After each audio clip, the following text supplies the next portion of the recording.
السلام علیکم۔ موجودہ صورتحال جو ہمارے ملک بھارت میں ہوئی ہے تو ہم جمیع خدام خواجہ حضور غریب نواز رحمۃ اللہ علیہ اجمیر شریف سے ایک پیغام دینا چاہتے ہیں مسلمانوں کو کہ سویدھان کے دائرے میں رہ کے اپنی آواز بلند کرنا سیکھیں، اور جو بھی کبھی بھی دین و ملت کے معاملات ہوئے ہیں، چاہے وہ ناموس رسول کا معاملہ ہو صلی اللہ علیہ وآلہ وسلم یا اہل بیت اطہار کا، بارگاہ حضور غریب نواز سے ہمیشہ آواز اٹھی ہے۔ لیکن افسوس جن کا کہ دائرہ سب میں وسیع ہے، درگاہ اور خانقاہوں کا بھارت میں اور بر صغیر میں، یہاں سے خاموشی کیوں ہے؟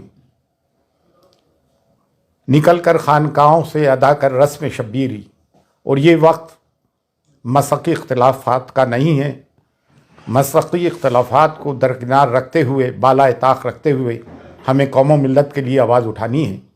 بے شک ہم اس چیز کی سخت مذمت کرتے ہیں جو مہرولی شریف میں بابا قطب الدین بختیار کاکی رحمۃ اللہ علیہ کے قرب و جوار میں جو 700 اور 800 سال پرانی مسجد، مدرسہ، قبرستان ڈھائے گئے ہیں، ہم اس کی سخت مذمت کرتے ہیں۔ یہ اس دور کے قبرستان تھے جو بابا قطب الدین بختیار کاکی جو حضور غریب نواز کے جانشین ہیں، ان کے ہم اثر تھے، خلفاء تھے اور مریدین تھے۔ اتراکھنڈ میں جو کچھ ظلم ہوا، 14 فروری کی تاریخ تھی کورٹ کی، اس سے پہلے ہی آ کے نگر نگم نے سب ستیہ ناش کیا، باقاعدہ مشین گن چلائی گئی مسلمانوں پہ اور ظلم و مظالم اٹھائے جا رہے ہیں۔ ہمیں وہ UCC برداشت ہی نہیں ہے جو ہماری شریعت میں مداخلت کرتا ہو۔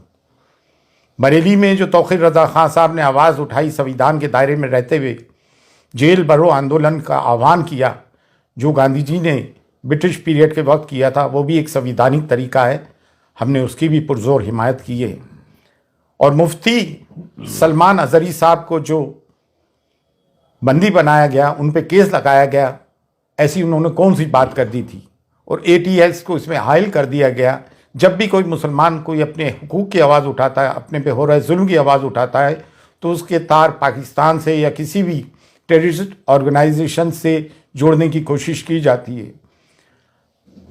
صبر کی، سہنشیلتا کی ایک انتہا ہوتی ہے۔ گزشتہ 10 سال سے میڈیا اینٹی اسلام اور اینٹی مسلم اس پر کارمند ہے، لوگوں کے دلوں میں زہر بھر دیا ہے۔ میڈائیول پیریڈ میں تاریخ میں کیا ہوا، ہسٹری میں کیا ہوا، اتہاس میں کیا ہوا، اس کے ذمہ دار ہم قطعی طور سے نہیں ہیں، پارٹیشن کے ہم ذمہ دار نہیں، پھر ہمارے پر یہ مظالم اور ظلم کیوں اٹھائے جا رہا ہے؟ ہندوستان میں ڈائیورسٹی ہے، تمام پھولوں کا ایک گلدستہ ہے، صرف ایک گیندے کا پھول ہی کیوں؟ اس میں چمیلی بھی ہے، چمپا بھی ہے، موگرا بھی ہے، گلاب بھی ہے، سب کو لے کے بھارت بنا ہے ہمارا۔ سویدھان ہمیں حق دیتا ہے، اور اب کوئی بھی نگر نگم کا بلڈوزر غیر قانونی طور سے ہمارے گھروں کو بلڈوز کرتا ہے تو سب کے سب میدان میں اتر کے آؤ اور سویدھانک طریقے سے اپنے لوگوں کی حفاظت کریں۔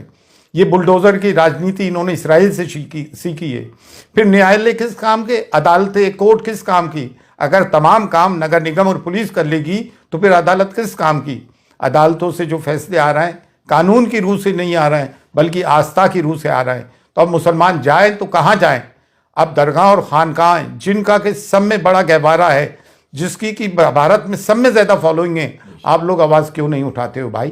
بارگاہ غریب نواز جو کلیدی درگاہ ہے، جب یہاں سے آواز اٹھ رہی ہے تو آپ لوگ بھی آئیں اور کھل کر اپنی آواز اٹھائیں۔ یہ نہ سوچے کہ میں خاموش رہوں گا تو بچ جاؤں گا، نہیں، یہ ہم پہ یلغار کر دیا گیا ہے، اور سویدھان ہمیں حقوق دیتا ہے کہ ہم اپنی بات کو سویدھان کے دائرے میں رہتے ہوئے ڈیموکریٹک طریقے سے آواز اٹھائیں۔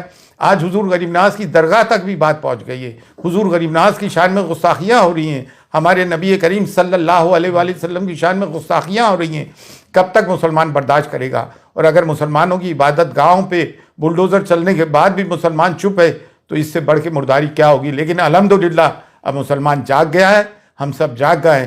بارگاہ حضور غریب نواز سے بھی صدا بلند ہوتی آئی ہے، اور اب پرزور بلند ہو رہی ہے کہ اٹھو اور اٹھ کے ظلم کے خلاف آواز اٹھاؤ۔ اگر اپنے آپ کو حسینی کہتے ہو اور ظلم کے خلاف آواز بلند نہیں کرتے ہو تو تم کیسے حسینی ہو؟